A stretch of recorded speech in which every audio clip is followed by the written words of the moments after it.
Assalamualaikum warahmatullahi wabarakatuh. Selamat sore pemirsa, senang sekali hari ini. Apa kabar Indonesia? Akhir pekan kembali menyapa Anda. Bersama saya Sely Alexandra dan juga Rehana Mezia, kita pasti sudah menyiapkan sejumlah informasi ya. Betul sekali. Ada apa saja hari ini? Nah, di hari ini pemirsa ada sejumlah informasi yang telah kami rangkum. Salah satunya adalah mengenai konser Slank. Nanti kita akan melihat bagaimana antusiasnya di konser Slank tersebut. Tapi sebelumnya, Sely dan juga pemirsa ini kita ke informasi pertama, di mana pengguna kereta api yang berangkat dari stasiun Gambir dan juga stasiun kereta cepat Wush Halim disuguhkan musik tradisional yang diinisiasi oleh Kementerian Kebudayaan. Harapannya pemirsa, seni dan budaya tradisional daerah mendapat apresiasi dari masyarakat.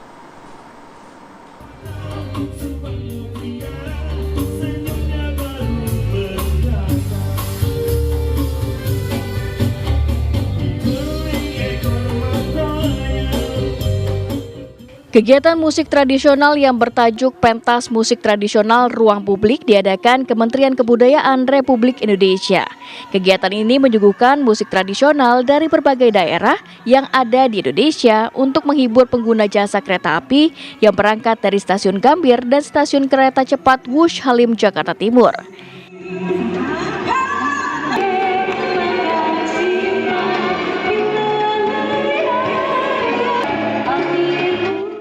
Pentas seni musik tradisional menghadirkan alat musik tradisional diantaranya kolintang, kendang Sunda, sape Kalimantan, tehian Betawi, dan suling bambu.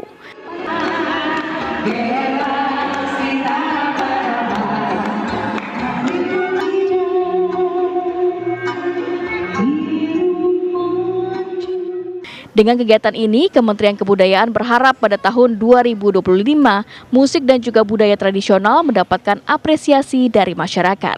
Dari Jakarta, Yoga Gus Pratomo, TV One mengabarkan.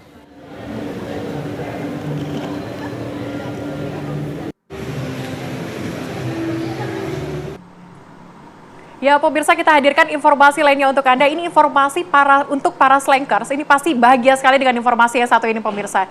Di mana band legendaris Slank akan menggelar konser untuk memperingati ulang tahun yang ke-41. Ya, konser bertajuk Pasar Malam 41 ini akan digelar di J-Expo Kemayoran, Jakarta di hari ini pemirsa.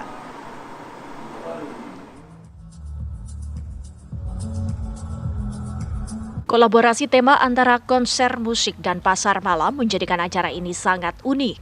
Bukan hanya disuguhkan konser Slank, tetapi penonton juga menikmati wahana ala pasar malam bersama keluarga. Selain itu, terdapat UMKM binaan Slank yaitu Slankpreneur yang ikut meramaikan konser dalam hal kuliner. Malam ini 41 tahun di J-Expo, temanya pasar malam 41 Slank. Jadi kita ngumpulin dari tong setan sampai rumah hantu, sampai karusel, sampai apa namanya? Diputer ya. Itu kita kumpulin di sini. Dan selama ini Slankers sudah mulai kalau manggung itu bawa anak-anaknya. Jadi malam ini benar-benar acara buat keluarga. 41 menggambarkan tanggal dan bulan dilaksanakan konser. Sementara penggambaran tahun dibalut apik oleh Slank yang akan memulai konser pada pukul 20.25 WIB. Slankers juga akan dimanjakan dengan penampilan formasi lengkap dengan hadirnya kembali abdi negara yang sempat istirahat karena alasan kesehatan. Selain itu, pada konser ini, setiap personil Slank akan mengajak anak-anaknya untuk tampil bersama di atas panggung. Kita mau bikin konser semua umur. Yang nonton pun bisa bawa anaknya, bisa bawa ponakannya. Yang perform pun pada bawa keluarganya gitu. Jadi emang moodnya dari awal family concert. Oke. Sementara itu, sederet musisi pembuka dijadwalkan akan tampil pada konser ini. Di antaranya adalah NDXAK, Phil Koplo, dan It Gitaf. Dari Jakarta, Shena Damayana, Andri Panca, TV One mengabarkan.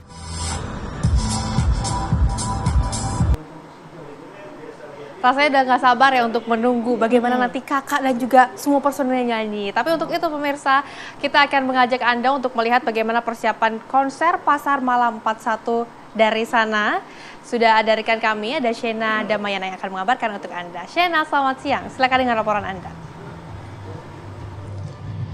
Ya, selamat siang pemirsa, memang pembahasan kali ini sedikit lebih santai ya, karena kita akan membahas tentang dunia musik tanah air, di mana band favorit saya ini, band legendaris asal Indonesia yaitu Slank, akan melakukan konser untuk memperingati ulang tahunnya yang ke-41.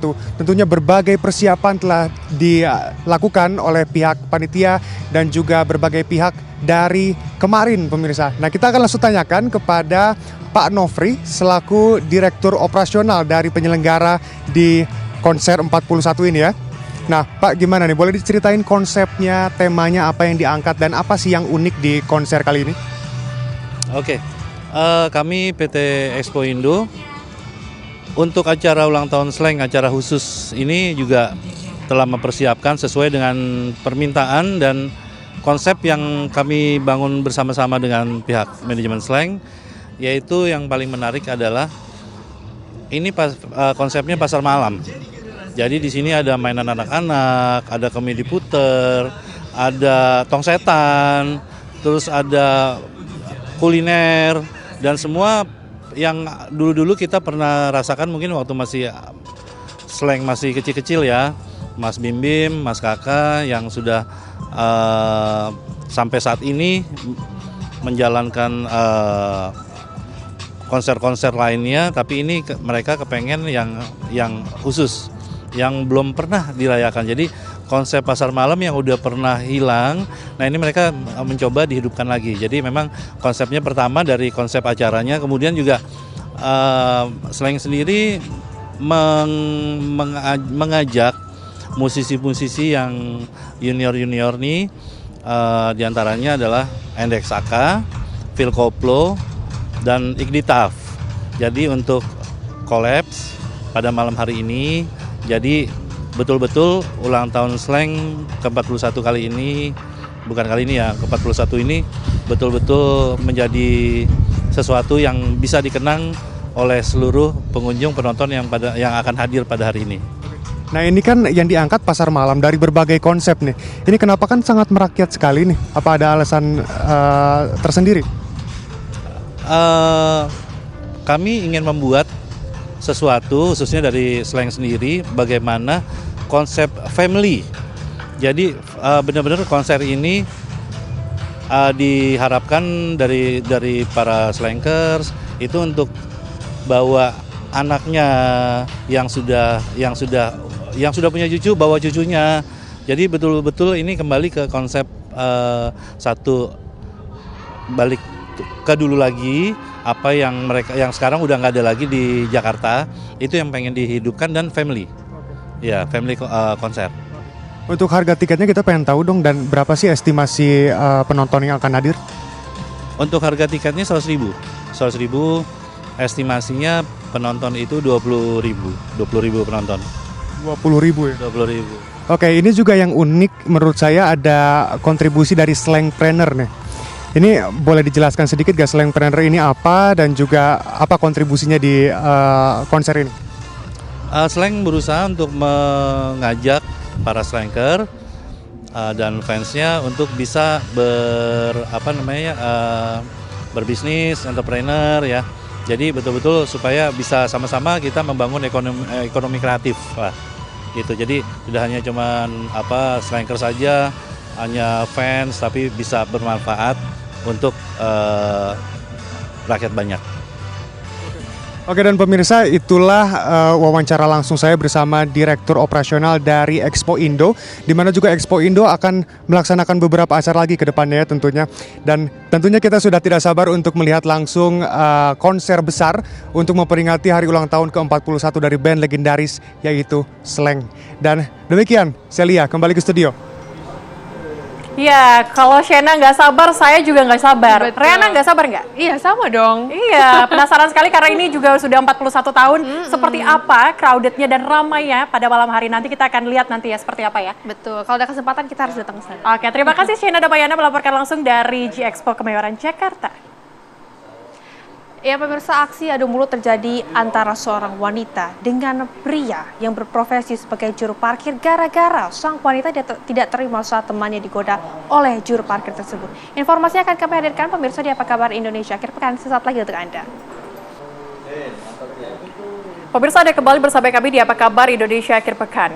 Aksi adu mulut terjadi antara seorang wanita dengan pria yang berprofesi sebagai juru parkir di Jalan Tanjung Duren Raya, Petamburan, Jakarta Barat pada Jumat siang. Diketahui sang wanita tidak terima saat temannya digoda oleh juru parkir tersebut.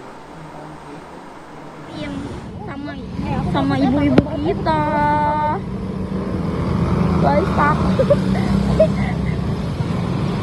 Dari rekaman video yang beredar di media sosial, tampak seorang wanita mendatangi pria yang merupakan seorang juru parkir di Jalan Tanjung Duren Raya, Grogol, Petamburan, Jakarta Barat. Keduanya terlibat cekcok mulut.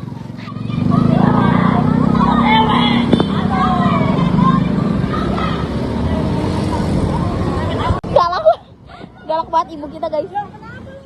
Kanit Reskrim Polsek Grogol, Petamburan AKP Muhammad Aprino Tamara mengatakan keributan tersebut terjadi lantaran sang wanita merasa tidak terima temannya digoda dengan catcalling oleh juru parkir.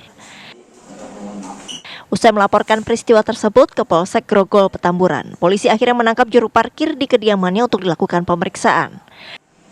Petugas parkir ini dia sempat ya bahasanya kita catcalling ya, catcalling, menyebut di situ hai cantik, hai cewek gitu. Nah, jadi dari pihak yang perempuan ini tersinggung dan merasa terganggu. Akhirnya pada saat itu mereka sesuai di video yang temannya tadi berinisial D langsung melabrak si petugas parkir dengan didampingi inisial DJP. Disamperin sama ibu-ibu. Usai dipertemukan antara korban dan pelaku, keduanya bersepakat untuk berdamai dan membuat surat pernyataan untuk tidak mengulangi perbuatannya.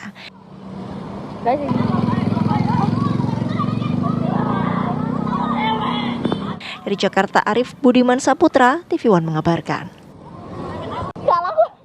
Galak banget ibu kita, guys.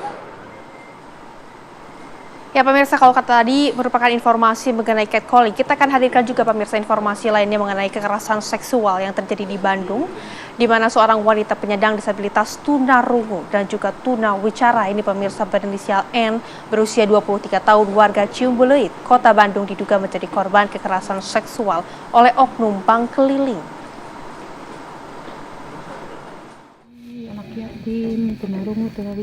Tega, pria bejat yang disinyalir oknum bank keliling melakukan kekerasan seksual terhadap seorang wanita N, 23 tahun, penyandang disabilitas. N yang merupakan warga Kota Bandung itu alami kekerasan seksual tidak hanya oleh satu orang, namun menurut keluarga, sekitar 9 orang pelaku yang melakukan. Pelaku merupakan bank keliling yang biasa nongkrong di tempat korban bekerja. Korban yang memiliki keterbatasan malah dimanfaatkan oleh para pelaku dengan mengajaknya main, tetapi malah dinodai di hotel dan kontrakan. Dan sudah dilakukannya sejak tahun 2022. Keluarga yang curiga akan perubahan tubuh korban akhirnya menanyakan ke korban dengan cara menuliskan pertanyaan.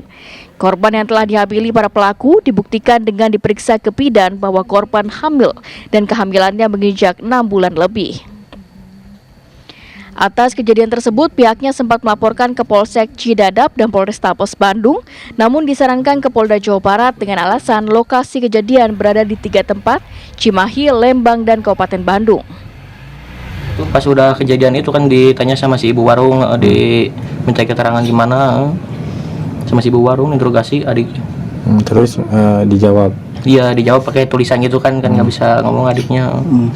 Oh, si pelaku ini emang sering ke warung tempat adik kerja? Kalau itu kayaknya kalau udah kerja di situ tempat ngopi-ngopinya di warung. Ketua RW setempat Lilis menyampaikan dirinya sangat terpukul warganya menjadi korban kekerasan seksual, apalagi korban penyandang disabilitas. Pihaknya sudah mendampingi keluarga korban melaporkan ke Polda Jawa Barat dan berharap para pelaku segera ditangkap. Prihatin, sangat prihatin, sangat kecewa dengan adanya warga saya yang ada keterbelakangan gitu ya. Saya sangat terpukul dengan kejadian ini. Saya sangat sakit hati lah. Mudah-mudahan pelakunya cepat tertangkap, cepat diurus sama kepolisian, karena anak ini kekurangan tunarungu tunawicara juga, dipaksa untuk meladeni laki-laki 9 orang sampai hamil 6 bulan. Hujan mesti malam gambar. Di Treskrimum Polda Jawa Barat, Kombes Pol Surawan membenarkan kejadian tersebut dan kini anggotanya tengah melakukan lidik atas kejadian tersebut. Sementara keluarga korban menaruh harapan besar agar para pelaku segera tertangkap, apalagi saat ini korban hanya tinggal bersama ibu dan kakaknya, sementara ayahnya sudah meninggal dunia. Dari Bandung, Jawa Barat, Cepi Kurnia, TV One mengabarkan.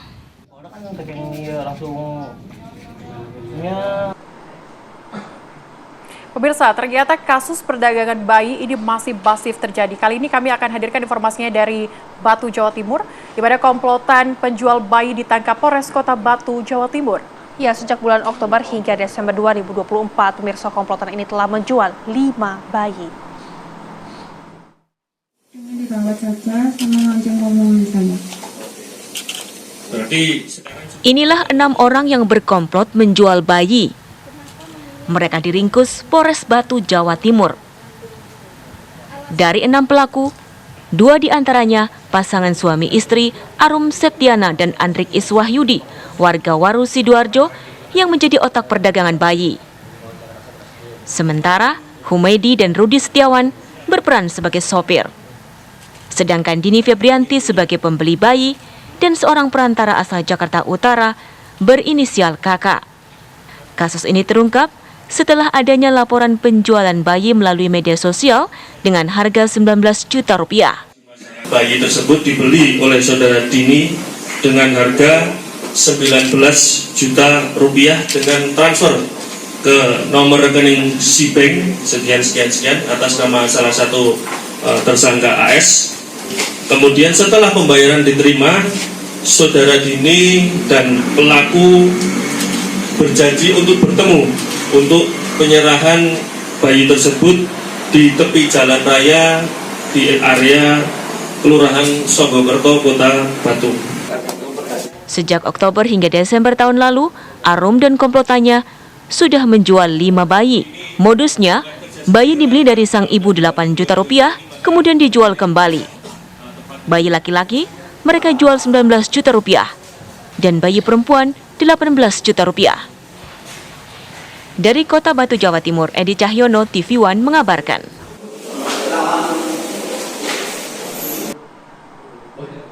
Ya, pemirsa, masih ingatkah Anda mengenai kasus penembakan yang terjadi di Kota Tangerang? Kita akan hadirkan informasinya, pemirsa, karena polisi menangkap Ajat Supriyatna, penyewa pertama mobil milik bos rental yang ditembak di res area kilometer 45 Tol Tangerang Merak. Ajat diringkus saat bersembunyi di sebuah rumah kontrakan di wilayah Kecamatan Picung, Kabupaten Pandeglang. Pria itu diyakini sebagian dari sindikat penggelapan mobil sewa.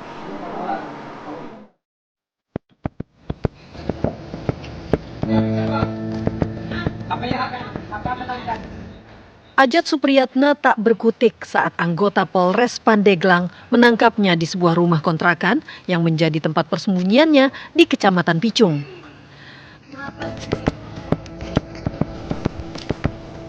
Ajat adalah penyewa pertama mobil milik Ilyas Abdurrahman, bos rental yang tewas ditembak di kilometer 45 Tol Tangerang Merak. Meski tidak ada di lokasi penembakan, polisi tetap menggelandangnya ke Mapolres karena ia disinyalir sebagai bagian dari sindikat penggelapan mobil sewaan.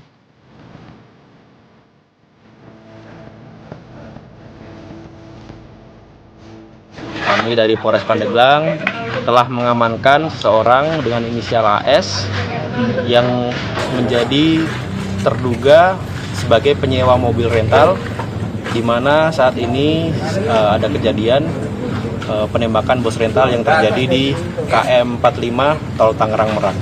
Kami berhasil mengamankan saudara AS ini di kontrakan saudaranya yang beralamat di daerah Picung, Kabupaten Pandeglang. Untuk langkah selanjutnya, kami akan menyerahkan saudara AS ini kepada pihak Polresta Tangerang untuk dilakukan pemeriksaan lebih lanjut.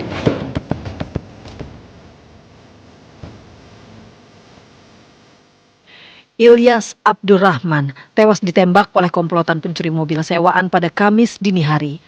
Timah panas ditemukan bersarang di dada dan lengan kirinya.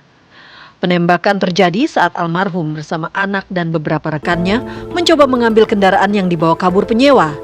Nahas, saat mencoba merebut mobilnya itu, para pelaku meletuskan sejumlah tembakan yang mengenai Ilyas dan seorang rekannya. Kasus ini viral dan memicu kemarahan warganet karena sebelum penembakan terjadi, Ilyas sempat meminta bantuan pendampingan dari Polsek Cinangka. Namun petugas tidak bersedia mendampinginya dengan alasan korban harus buat laporan polisi dulu. Dari Pandeglang, Banten, Andre Sopian, TV One mengabarkan.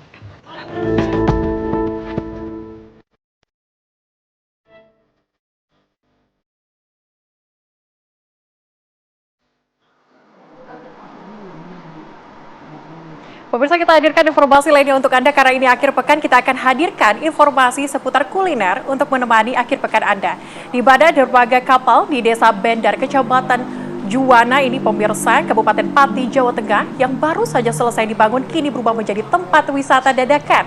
Setiap sore ratusan warga kulineran sambil menikmati pemandangan kapal nelayan yang hilir mudik atau bersandar di Sungai Silugonggo. Tempat ini makin ramai usai viral di berbagai media sosial. Ya pemirsa, saat sore hari, area ini ramai dikunjungi warga. Mereka menggelar tikar, bersantai sambil mencicipi beragam makanan, minuman, dan menikmati senja di dermaga tersebut. Mereka yang datang dari berbagai kecamatan di Pati seperti dari Kecamatan Cakenan, Batangan, Terangkil, Winong, Tempak Romo, Gabus, dan juga Pati Kota. Sejak selesai dibangun 2 pekan lalu, dermaga ini berubah menjadi tempat yang ramai. Fasilitas tambahan seperti taman bunga dan lampu-lampu di tengah jalan semakin mempercantik area tersebut dan juga menciptakan suasana yang bersih serta indah. Tempat ini makin ramai pemirsa usai viral di berbagai platform media sosial. Banyak pengunjung yang penasaran untuk menikmati sore hari sambil kulineran di dermaga tersebut.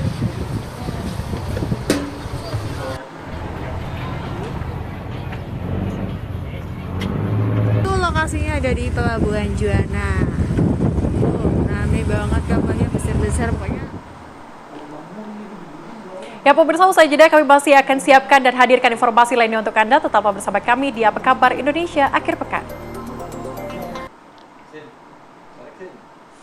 Masih bersama kami pemirsa di Apa Kabar Indonesia Akhir Pekan. Nah, ini pas banget karena jika Anda ingin berlibur ke sejumlah negara dalam 1 hari, cobalah datang pemirsa ke salah satu objek wisata di Lembang yang menyajikan berkeliling 8 negara dari 2 benua dalam 1 hari. Di sini pemirsa, Anda dapat mengetahui ikon dari berbagai negara serta bersuah foto yang tentunya Instagramable.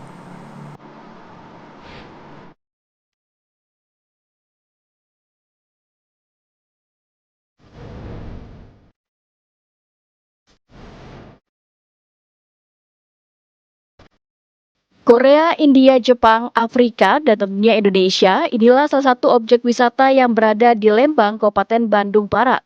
Menyajikan 8 negara dari 2 benua, di sini para pengunjung dapat menjelajah berbagai negara dalam 1 hari saja. Di The Great Asia Afrika inilah para pengunjung dapat berkeliling ke 8 negara yang ada di benua Asia Afrika seperti Korea Selatan, Thailand, Cina, India, Timur Tengah, Jepang, Afrika, dan juga Indonesia.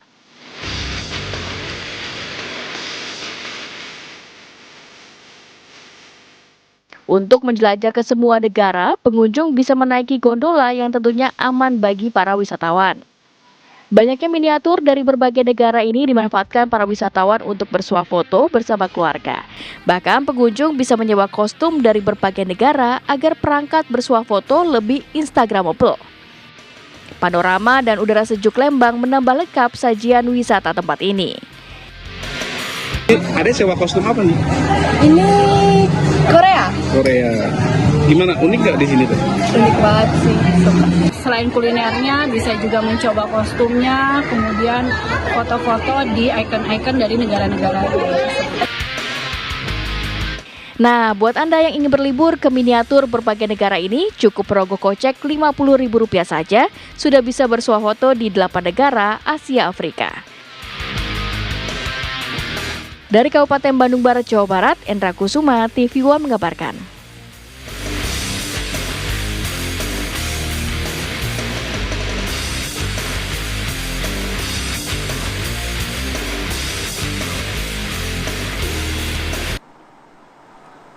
Waduh, nggak habis-habis ya Lembang dengan beragam tempat-tempat wisatanya. Tetapi seperti apa kemudian situasi di sana, situasi lalu lintasnya terlebih khusus pemirsa, kita akan ajak Anda untuk ada rekan kami di sana, langsung ada Cepi Kurnia yang akan menggambarkan mengenai situasi lalu lintas di sana. Cepi, di akhir pekan ini bagaimana situasi lalu lintas di area sana? Silakan. Ya, Sheila, Riana, di akhir pekan ini berpanjang tahun baru.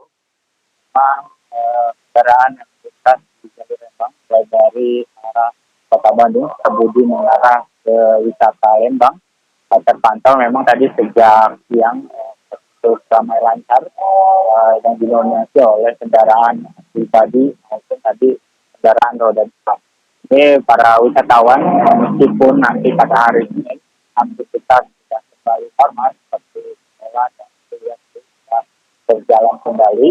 Namun para warga atau wisatawan pengunjung dari Bandung maupun warganya sendiri masih menyempatkan waktu untuk berlibur ke wisata Lembang bersama sanak keluarga menggunakan kendaraan dari mobil maupun dengan menggunakan motor. Memang di Lembang sendiri ini cukup diminati para wisatawan dari berbagai daerah selain memang kawasannya yang cukup sejuk dan memiliki wisata alam yang cukup menarik untuk bersuah foto bersama keluarga berkumpul, dan juga di sini terdapat rehana dan tempat hiburan, juga terdapat beberapa tempat wisata yang tadi tempat disabarkan di Grup Asia Afrika. Di sana terdapat beberapa negara di Asia Afrika. Nantinya para wisatawan bisa menikmati pemandangan di sana atau bermain bersama keluarga. Memang selain di Great Asia Afrika sendiri beberapa tempat wisata di kawasan Lembang sendiri memang terdapat beberapa wisata lainnya seperti Cikole dan beberapa wisata air terjun maupun nantinya di sini para wisatawan juga dapat menikmati kuliner di sepanjang jalan Lembang dan tempat-tempat wisata sendiri. Memang di wisata Lembang sendiri terdapat beberapa ikon atau rehana, beberapa oleh-oleh yang dapat dibawa ke rumah yang ada di Lembang dan beberapa oleh-oleh lainnya. Begitu rehana dan begitu. Baik, terima kasih Cepi Kurnia melaporkan langsung dari Lembang, Bandung. Selamat kembali beraktivitas dan selamat liburan. Ya pemirsa, berbicara soal pelepah pisang atau kulit pohon pisang kering, bagi sebagian orang ini mungkin tidak terlalu bermanfaat. Namun pemirsa, pelepah pisang bisa diubah menjadi sebuah karya seni yang bernilai tinggi seperti lukisan. Seperti apa penampakannya, berikut informasinya untuk Anda.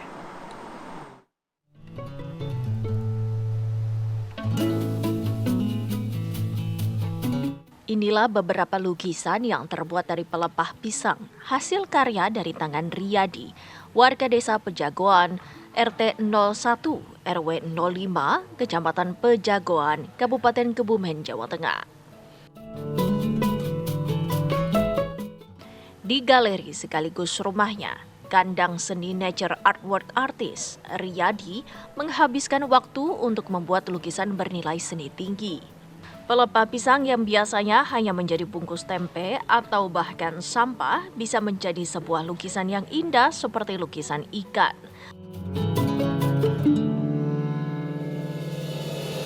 burung, gurita, dan pemandangan.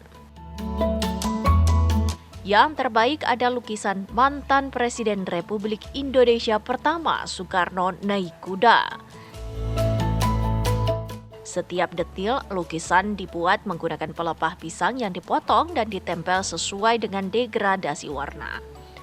Untuk menempel potongan pelepah pisang, Riyadi menggunakan lem putih agar melekat kuat pada media lukis. Menurutnya, untuk membuat lukisan pelepah pisang tidak memerlukan keahlian khusus, namun membutuhkan ketelitian dan kesabaran.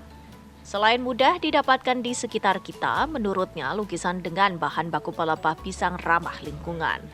Melukis dengan pelepah pisang terinspirasi saat dirinya melihat pameran lukisan di Jogja pada tahun 90-an. Ada karya seni kolase dari pelepah pisang yang menarik perhatiannya. Ini adalah lukisan dengan media pelepah pisang ya. Kenapa saya memilih media pelepah pisang? Yang pertama pertimbangannya adalah bahan baku mudah didapatkan. Kedua menurut saya unik ya. Untuk mengerjakan satu lukisan dibutuhkan waktu 1 hingga 2 bulan tergantung besar kecilnya dan tingkat kerumitan lukisan. Riyadi menuturkan jika hasil karyanya sudah banyak dikoleksi oleh penyuka seni. Untuk harga, satu lukisannya di kisaran 5 sampai 15 juta rupiah. Dari Kebumen, Jawa Tengah, Wahyu Kurniawan, TV One mengabarkan.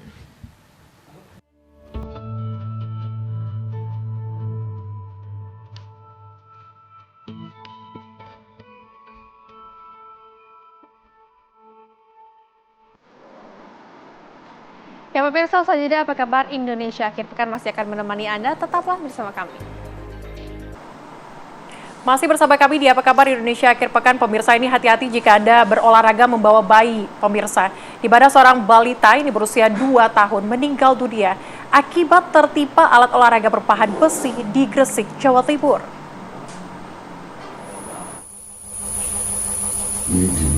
Peristiwa naas tersebut terekam CCTV. Saat itu korban FOA sedang bermain di area fasilitas umum olahraga yang berada di komplek perumahan Patra Garden tanpa pengawasan orang tua.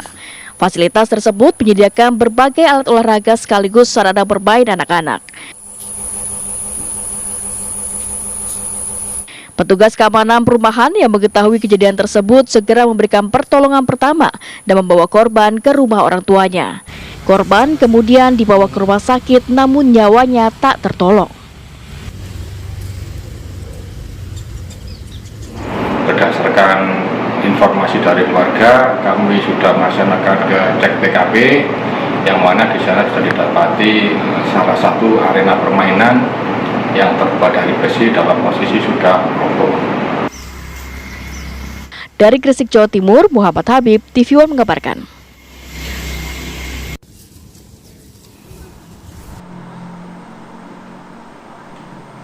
Ya pemirsa, kita hadirkan informasi lainnya di mana konten TikTok polisi berpangkat kompol yang menyebut anak yatim ditinggalkan ibunya usai menikah lagi di Serang, Banten viral di media sosial. Ibunda dari anak-anak yang ada di konten tersebut, pemirsa, membantah dirinya melantarkan anak-anaknya. Inilah konten seorang polisi berpangkat kompol di TikTok yang sempat viral dengan memperlihatkan 4 orang anak-anak kecil, kakak beradik yang disebut ditinggalkan ibu mereka setelah menikah lagi. Dalam konten tersebut, pemirsa, dinarasikan ayah para anak-anak sudah meninggal dunia, sementara anak-anak ini juga disebut kerap kelaparan dan ditelantarkan ibunya. Pasca viral konten anak-anaknya oleh polisi tersebut, banyak bantuan yang datang dari masyarakat yang iba dengan kondisi mereka. Konten yang mendapat ribuan komentar di media sosial ini dibantah langsung oleh ibu anak-anak itu. Menurut ibunya, dia tidak pernah menelantarkan anak-anaknya, apalagi sampai kelaparan. Titip sama Dede, ingat sama Allah, jaga ibadah kita, sholatnya, ngajinya, dan memohon kepada Allah setiap waktu. Ya pemirsa, kita akan hadirkan informasi lainnya untuk Anda pemirsa, di mana perahu cepat atau speedboat yang membawa 30 penumpang tenggelam di perairan laut Manipa, Seram, bagian barat Maluku, Jumat pagi. Ya, insiden ini mengakibatkan 8 orang pemirsa penumpang meninggal dunia. Dalam sebuah video amatir yang beredar luas, tampak kepanikan warga di Dusun Samala, Desa Luhutuban, Kecamatan Pulau Manipa, Kabupaten Seram, bagian barat Maluku. Insiden tenggelamnya kapal cepat ini terjadi Jumat pagi kemarin sekitar pukul 9.30 waktu Indonesia bagian timur. Atas insiden ini, warga yang menyaksikan kejadian tersebut langsung turun membantu dan mengevakuasi seluruh korban dari speedboat ke pesisir pantai. Kecelakaan terjadi saat speedboat hendak berangkat dari Pulau Manipa menuju Pulau Ambon, tepatnya di pelabuhan speedboat Tahuku di Desa Hila, Maluku Tengah. Tiba-tiba speedboat mengalami kemiringan ke arah bagian kanan hingga tenggelam. Sebagian korban pemirsa dievakuasi menggunakan longboard ke pesisir pantai dan keluarga korban yang melihat anggota keluarganya tidak bernyawa sontak histeris. Seluruh korban berhasil dievakuasi ke darat, diketahui 8 orang meninggal dunia atas insiden tersebut. Kecelakaan terjadi diduga karena perahu kelebihan muatan karena sebagian penumpang duduk di atas kap perahu.